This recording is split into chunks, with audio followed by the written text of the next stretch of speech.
In the quiet town of Tracy, California, Sandra Cantu was known as a lively and adventurous 8-year-old with an infectious smile. Born on March 8, 2001, Sandra was the youngest in her family, raised by her mother Maria in a tight-knit household that also included her grandparents.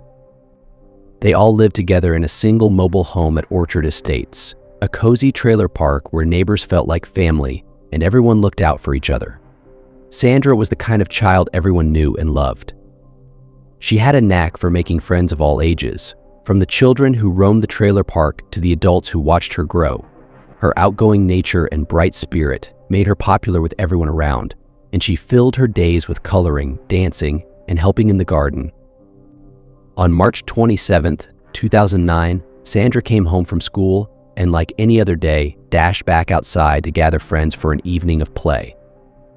She dropped her school bag inside the house and ventured back out to the familiar paths of the trailer park, skipping and laughing, as seen on her family's security camera footage. The hours passed, and as dusk settled over the park, Maria began to prepare dinner, expecting Sandra to return any minute. But as 7 p.m. approached, Maria realized her daughter was nowhere to be found. She called around to all the nearby parents, each one giving the same answer: none of them had seen Sandra since early in the evening. She wasn't playing at a friend's, and she hadn't been seen wandering the paths of the trailer park since she had first left home. Concerned but still hoping her daughter might be close, Maria stepped outside, calling Sandra's name into the darkening evening. She searched every familiar corner of the park, each call echoing back unanswered. After nearly an hour, a sick feeling took hold, and Maria decided it was time to call the police. Officers arrived at the Cantu home quickly, gathering details about Sandra's appearance, her pink Hello Kitty shirt, and black leggings, and beginning a door-to-door search of the trailer park. In a community where every face was familiar, no one reported seeing Sandra since she had first come home from school. Turning to every possible lead, the police discovered that Sandra's grandfather had a CCTV camera on their home, which captured footage of Sandra happily skipping down the path that afternoon. She seemed entirely carefree, unaware of any impending danger. But after 4 p.m., the footage went dark. She was never seen on camera again. When the family revealed that Sandra's parents were divorced and had recently been negotiating custody, the police considered the possibility that her father might have taken her. Cases of parental abduction aren't uncommon, and it wasn't unheard of for a parent to use a child to hurt the other in a custody battle. But Maria dismissed the theory outright. Her ex-husband, she explained, had not been involved in Sandra's life for years and wouldn't disrupt his daughter's life that way. Still, police followed the lead, interviewing Sandra's father and quickly ruling him out. Hours stretched into the next morning, each ticking second widening the chasm of fear that gripped Sandra's family. By now, it had been nearly 24 hours since Sandra's last sighting, a time window that drastically reduced the chances of finding her alive. Local police ramped up the search, calling in the FBI, bringing in sniffer dogs, and scanning the area with officers on horseback, hoping to find any sign of the little girl who had once filled their streets with laughter. Yet, as the minutes passed and the search efforts intensified, the lingering question remained: where could Sandra be? And why had she, of all the children, vanished from a place that was supposed to be her sanctuary? As the days passed after Sandra Cantu's disappearance, the town of Tracy, California, became a hub of desperate activity. Helicopters circled the skies above, while police officers blocked roads around the trailer park, questioning every car that entered the vicinity. Sandra's family, running on sheer determination, printed missing person posters by the hundreds, plastering them on lampposts, passing them out to strangers, and hoping each piece of paper would bring a new lead. The entire community, and soon nearly all of California, rallied around the search for the missing girl, with volunteers, people who had never even met Sandra, knocking on doors, calling for any sign or scrap of information. The community's commitment grew stronger by the hour.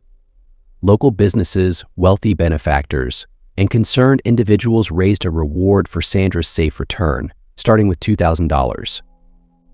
The publicity intensified, appearing on news broadcasts, newspapers, and websites, until the reward ballooned to an impressive $30,000.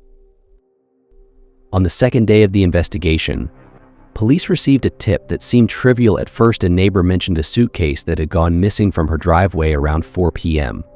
on the day Sandra disappeared. Initially, she thought it was an odd coincidence, hardly worth reporting.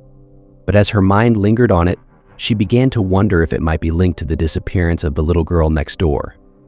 The police made a note of the missing suitcase, filing it alongside other potential clues.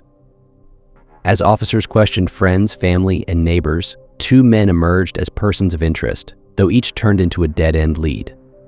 The first was an unfamiliar ice cream truck driver seen in the neighborhood that day, a man who spent extra time talking to the children around the trailer park. Something about him struck the locals as off. He wasn't from the area, and his presence on the day of Sandra's disappearance felt like too much of a coincidence. Police investigated and quickly ruled him out. The second suspect sent a chill through everyone. He was an older man who lived in the trailer park, and to Sandra's family, he was a cause for concern. He was a known predator with a history that included troubling interactions with children. 2 years earlier, when Sandra was 6, this man had been seen kissing her on the lips, brushing her hair aside in a disturbingly intimate gesture. At the police station, he admitted to the encounter, insisting it was just harmless affection, even revealing an attraction to young girls, especially those around Sandra's age. But after a thorough investigation, his alibi held up, and the police reluctantly moved on, though they kept a close watch on him. Days later, a new lead came in, shattering what little hope remained. A worker at the local dump contacted the police after discovering a pink Hello Kitty t-shirt in the trash. Given the media coverage of Sandra's disappearance, he recognized the outfit as matching the last description of Sandra's clothes. Police collected the shirt as evidence and asked Sandra's family to come to the station to confirm if it was hers. As they examined the shirt, hope flickered. The shirt was similar, but not a match. It was the wrong size, and for a moment, the Cantu family felt a surge of relief. Perhaps Sandra was still out there somewhere. Yet, as more days passed, with the investigation yielding few results, the police returned to the last known footage of Sandra, caught on her grandfather's CCTV camera. They reviewed the footage frame by frame, analyzing every step Sandra took. In the beginning, she appeared to be walking directly toward her home, but halfway there, her head turned, and she abruptly changed direction, heading down a different street. Investigators stared at the screen, wondering what had diverted her path so suddenly. Had someone called her over, or had something caught her eye? It was a small, haunting clue, a glimpse into Sandra's last steps, but it was all they had. The search pressed on, and everyone in Tracy held their breath, waiting for answers. It had been days since Sandra Cantu had last been seen, and every hour seemed to chip away at the community's hope. In a desperate attempt to keep spirits alive, Sandra's family and the residents of her trailer park organized a candlelit vigil. They gathered around, lighting candles and sharing memories, laughing through tears. Police and FBI agents attended, partially to show their support, but also with a silent, grim reason. They knew it was common for a perpetrator to attend such events, either to avoid suspicion or to take twisted pride in the chaos they'd caused. The vigil was calm and somber, filled with soft murmurs, until a sudden commotion shattered the silence. A woman burst through the crowd, wailing and clutching at the officers. "I found something," she cried, her face pale and tear-streaked. She pulled the detectives toward the row of mailboxes, dropping to the ground and pointing at a letter lying on the pavement. "It's there," she gasped, collapsing in a heap. Police bent down and examined the note, its chilling message written in sloppy, deliberately distorted handwriting. Cantu locked in stolen suitcase thrown in water on Vachetti Road and Whitehall Road. It was signed simply, "Witness." The letter was quickly bagged as evidence and taken back to the station. Handwriting experts examined it, raising immediate red flags. The letter was filled with oddly deliberate misspellings, as though someone had gone out of their way to disguise their writing style. Words like "on" were bizarrely spelled with 2 NS, making the detectives wonder, was this some attempt to disguise the author's identity, or was it a cruel prank? Though skeptical, investigators couldn't ignore the letter's implication. The next morning, dive teams scoured every body of water near Vachetti and Whitehall Roads, a region just 2 miles from the trailer park. These waters weren't easy to search. Some were thick with agricultural runoff, making it almost impossible for divers to search effectively. Even so, they pushed through, aware that, if a suitcase really was hidden in that murky sludge, finding it could be critical. Back at the station, detectives focused on the woman who had found the letter, Melissa Huckabee. She lived just 2 lots down from Sandra's family and had reported her own suitcase missing the same day Sandra disappeared. Melissa, a Sunday school teacher at the local church where her father was pastor, described feeling deeply affected by Sandra's disappearance. She'd watched her own daughter, 5 years old, play with Sandra countless times. When the letter mentioned a stolen suitcase, Melissa had been shocked she was the one who told police about her missing suitcase days earlier. But to the detectives, there were too many coincidences. The letter seemed tailor-made to include Melissa's suitcase, even using the word stolen suitcase. Why would Sandra's abductor, if this letter was indeed from them, specify the suitcase was stolen? Why had this letter appeared at Melissa's feet, almost as if someone wanted her to be a part of this case? Though not directly a suspect, Melissa's proximity to so many aspects of the investigation had detectives on edge. As they dug further, their suspicions grew. Could this woman simply be trying to insert herself into the investigation for attention, or was something darker at play? Regardless of the answer, they knew they couldn't overlook Melissa Huckabee or the eerie, ominous letter. With fresh resolve, the search continued, but now, so did questions about whether someone close to Sandra's world had been involved all along. Detectives kept pressing Melissa Huckabee, trying to piece together her connection to Sandra Cantu. They asked her what she had been doing on the afternoon Sandra vanished, around 4 p.m. Melissa told them she'd been redecorating her Sunday school classroom at the church where she worked. When asked for any proof of her alibi, perhaps a call or text sent while she was there, she confirmed she'd made a call around that time to report her missing suitcase. Police checked her mobile records, and indeed, the call had been placed from the church. Still, doubts lingered. Though Sandra had last been seen on CCTV around 4 p.m., she might have been taken later. She was only reported missing at 7 p.m. This left Melissa as an active person of interest, if not a suspect. With her permission, police decided to search Melissa's car. While combing through her glove box, they found a small blue sticky note, heavily scribbled over.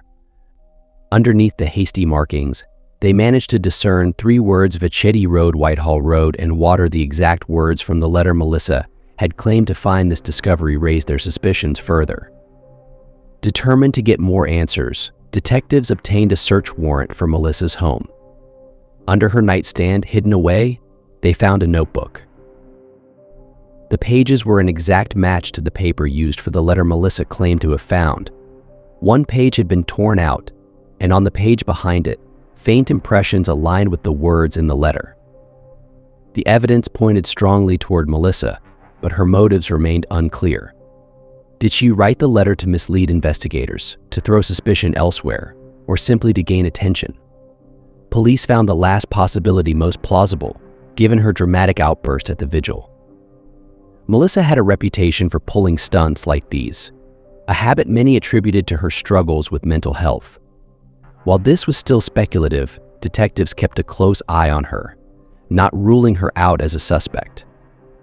Before the police could question her further, Melissa offered up names of other residents in the trailer park who might know something about Sandra.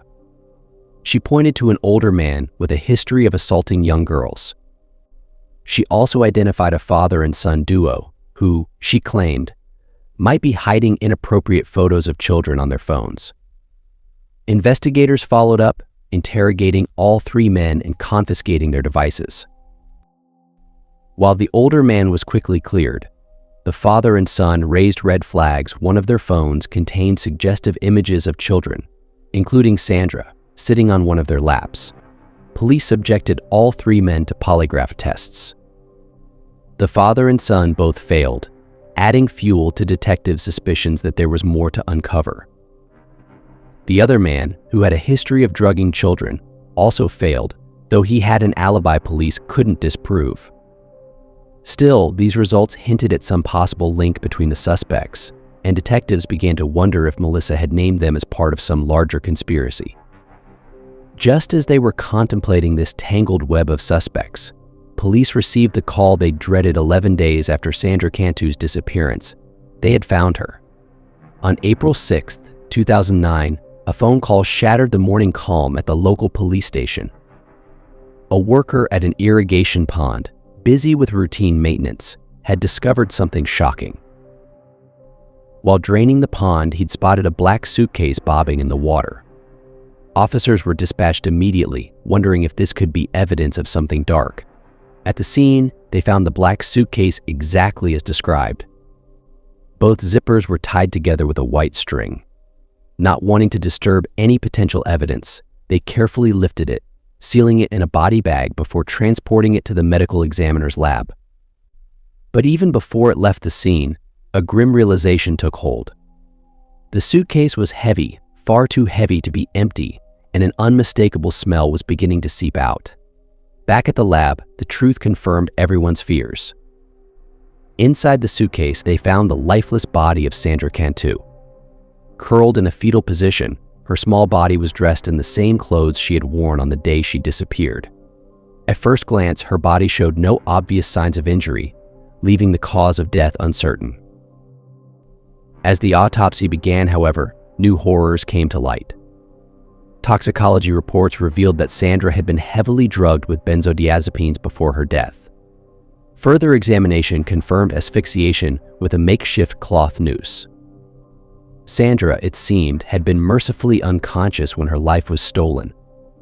The investigation began circling around a familiar face, Melissa Huckabee, a Sunday school teacher who had previously acted oddly and suspiciously in the local trailer park. A week earlier, she had written a cryptic note claiming Sandra's body would be found in a stolen suitcase, precisely in that pond. Detectives saw the writing on the wall. Who else could know the details of Sandra's last location? But as they sought Melissa out, they found she had disappeared from her trailer. Word came from neighbors that she was hospitalized after a suicide attempt, having ingested razor blades. Police couldn't yet speak to her due to her fragile mental state, but this sudden, extreme act only heightened their suspicions. Witnesses began to come forward, one describing an SUV parked by the pond on the day Sandra went missing. The driver?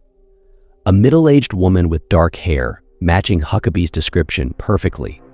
It seemed more than coincidental, but police needed more evidence to close the case. They obtained a search warrant for the church where Huckabee worked. Inside her classroom, detectives found a blind with a piece of white string cut off and tied back a match for the string binding the suitcase's zippers. Then, a chilling piece of evidence emerged from the kitchen, a rolling pin, its handle smudged with red, later confirmed to be Sandra's blood. To investigators, the implications were devastating. Desperate for a confession, detectives moved to wiretap Huckabee's phone in the hospital. That same day, she called Sandra's family, asking if Sandra's older sister could come over to play with her daughter. Fearful that she might try to harm another child, officers raced to her home and confronted her. On the spot, they came up with an excuse to bring her to the station without tipping her off about the wiretap. Faced with mounting evidence, Huckabee's resolve began to crack. She broke down, insisting through sobs that Sandra's death had been an accident. She spun an elaborate story, claiming that the two girls had been playing hide and seek, and Sandra had accidentally locked herself in the suitcase while hiding. Huckabee said she had forgotten about her until it was too late. However, detectives, already privy to the autopsy's grim findings, saw through the lies. The pieces fell into place as investigators probed her background. Witnesses recounted Huckabee's disturbing behavior with other children, and a search of her laptop showed a dark fascination with cases of murdered children. She'd even researched a previous case where a young girl had been killed and hidden in a suitcase, an eerie mirror of Sandra's tragic fate. With overwhelming forensic evidence, Melissa Huckabee was arrested. eventually pleading guilty to avoid the death penalty. But she left everyone with unanswered questions. Her motive remains a mystery, locked in the mind of a woman who claimed she didn't know why she committed this unspeakable crime. The trial ended with a sentence of life in prison, but the shock and grief of Sandra's death reverberated long after the case closed. Thanks for watching. Subscribe and hit the like button.